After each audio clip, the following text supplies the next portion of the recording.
Hello welcome back to my channel. ഇന്ന് വന്നിട്ടുള്ളത് നമുക്ക് ഊണിൻ്റെ കൂടിയും ഇപ്പോൾ ഓണൊക്കെ അടുത്തിട്ടുണ്ട്. അപ്പോൾ സദ്യയുടെ കൂടിയും നമുക്ക് കഴിക്കാൻ പറ്റിയ നല്ല അടിപൊളി വെള്ളരിക്ക കിച്ചടിയുടെ റെസിപ്പിയുമായിട്ടാണ്.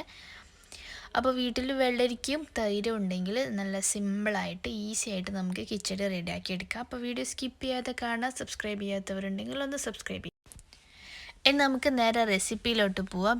ഈ ഒരു വെള്ളരിക്ക വെച്ചിട്ടാണ് ഞാനിവിടെ കിച്ചടി റെഡിയാക്കി എടുക്കുന്നത്. അപ്പോൾ ഇതിൻ്റെ തൊലിയൊക്കെ കളഞ്ഞ് കട്ട് ചെയ്ത് ഇതിൻ്റെ അകത്തുള്ള സീഡ്സൊക്കെ എടുത്ത് മാറ്റി ചെറുതായിട്ടൊന്ന് കട്ട് ചെയ്യണം. അപ്പോൾ എനിക്ക് ആദ്യമൊക്കെ തോന്നിയിട്ടുണ്ട് ഈ പച്ചടിയും കിച്ചടിയും തമ്മിൽ എന്താ വ്യത്യാസമെന്ന്.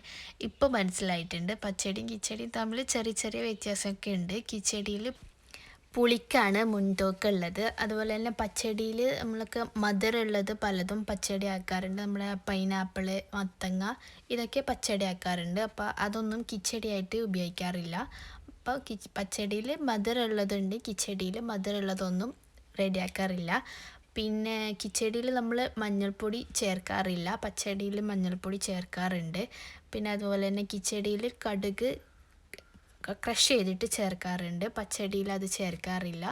അപ്പം അങ്ങനെ ചെറിയ ചെറിയ വ്യത്യാസങ്ങളൊക്കെ ഉണ്ട്. അപ്പം ഞാൻ വെള്ളരിക്ക ഇവിടെ നന്നായിട്ട് കട്ട് ചെയ്ത് എടുത്തിട്ടുണ്ട്.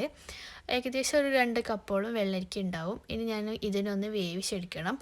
അപ്പം നിങ്ങൾക്ക് സാധാരണ ഒരു ചട്ടിയിൽ ചെയ്തെടുക്കുകയാണെങ്കിൽ അങ്ങനെ ചെയ്യുക. ഇപ്പം ഞാനൊരു കുക്കറിലിട്ടിട്ടാണ് ഇത് വേവിച്ചെടുക്കുന്നത്. ഇനി ഇതിലോട്ട് ആവശ്യത്തിനുള്ള ഉപ്പ് ചേർത്ത് കൊടുക്കുക. 1 ടീസ്പൂൺ ഉപ്പ് ചേർത്തിട്ടുണ്ട്.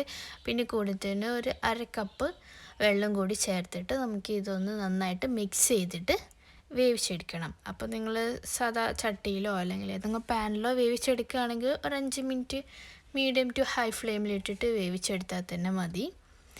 ഈ ഒരു സമയം കൊണ്ട് ഇതിലോട്ടുള്ള ഒരു അരപ്പ് റെഡിയാക്കി എടുക്കണം. അപ്പോൾ അതിലോട്ട് 1 കപ്പ് തേങ്ങയും പിന്നെ കുറച്ച് കാന്താരിയാണ് എടുത്തിട്ടുള്ളത്. നിങ്ങളുടെ എരിവിനനുസരിച്ചിട്ട് 3 4 പച്ചമുളക് ചേർത്ത് കൊടുക്കാം.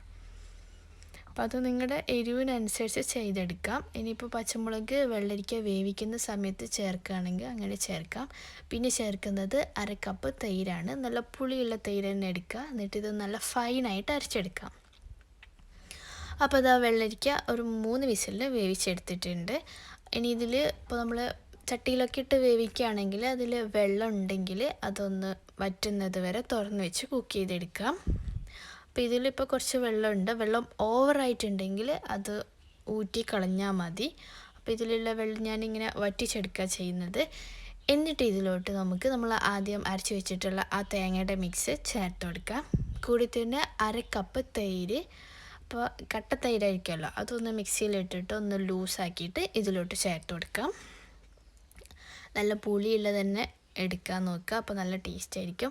പിന്നെ ഇതിലോട്ട് ഒരു 1/4 ടീസ്പൂൺ കടുക് ക്രഷ് ചെയ്തത് ജസ്റ്റ് ഒന്ന് പൊടിച്ചത് ചേർത്ത് കൊടുക്കുക.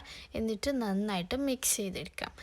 അപ്പോൾ ഇത് നമ്മൾ തിളപ്പിച്ചെടുക്കാൻ പാടില്ല. തിളപ്പിച്ചെടുക്കുന്നതിന് മുന്നേ നന്നായിട്ടൊന്ന് ആവി വരുന്ന സമയത്ത് നമുക്ക് ഫ്ലെയിം ഓഫ് ചെയ്യാം.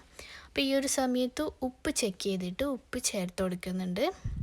അപ്പോൾ ഇത് നമ്മൾ നന്നായിട്ട് തിളപ്പിച്ചെടുക്കുകയാണെങ്കിൽ ഇതിൽ നമ്മൾ ചേർത്തിട്ടുള്ള ആ തൈരും തേങ്ങയൊക്കെ പിരിഞ്ഞു പോവും.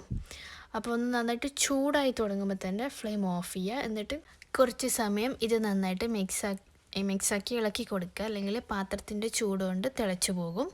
ഇനി നമുക്ക് ഇതിലോട്ടൊന്ന് വറവിട്ട് കൊടുക്കുക. അപ്പോൾ അതിന് വേണ്ടി ഒരു പാനിലോട്ട് 3 ടേബിൾ സ്പൂൺ വെളിച്ചെണ്ണ ഒഴിച്ചിട്ടുണ്ട്. ഇനി അതിലോട്ട് 1/2 ടീസ്പൂൺ കടുക് ചേർത്ത് കൊടുക്കാം.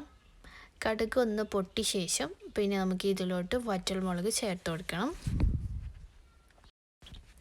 അപ്പോൾ അത് 3 4 വറ്റൽമുളക് കട്ട് ചെയ്തിട്ട് ചേർത്ത് കൊടുക്കാം. പിന്നെ കൂടെ തന്നെ കുറച്ച് കറിവേപ്പിലയും കൂടി ചേർത്ത് കൊടുക്കാം. എന്നിട്ട് ഇത് നന്നായിട്ടൊന്ന് വാടി മുളകിൻ്റെ കളറൊക്കെ മാറിയിട്ടാകുമ്പോൾ ഫ്ലെയിം ഓഫ് ചെയ്തിട്ട് നമ്മളിത് റെഡിയാക്കി വെച്ചിട്ടുള്ള ആ ഒരു കിച്ചടിയിലേക്ക് ചേർത്ത് കൊടുക്കാം. എന്നിട്ട് ഇത് ചേർത്ത് കൊടുത്ത് വാടും നന്നായിട്ടൊന്ന് അടച്ചു വെക്കാം. ജസ്റ്റ് ഒരു മൂടി വെച്ചിട്ട് അടച്ചു കൊടുക്കുക. അപ്പോഴാണ് അതിൻ്റെ ഫ്ലേവർ നമ്മുടെ കിച്ചടിയിലേക്ക് ഇറങ്ങുന്നത്. എന്നിട്ടൊരു 5 10 മിനിറ്റ് കഴിഞ്ഞിട്ട് നന്നായിട്ട് മിക്സ് ചെയ്ത് നമുക്ക് സെർവ് ചെയ്യാം. ഇങ്ങനെ അടച്ച് വെക്കുമ്പോഴാണ് നമ്മൾ ഈ വറവിട്ടതിൻ്റെ ഫ്ലേവർ നമ്മുടെ കിച്ചടിയിലേക്ക് ഉണ്ടാവുന്നത്.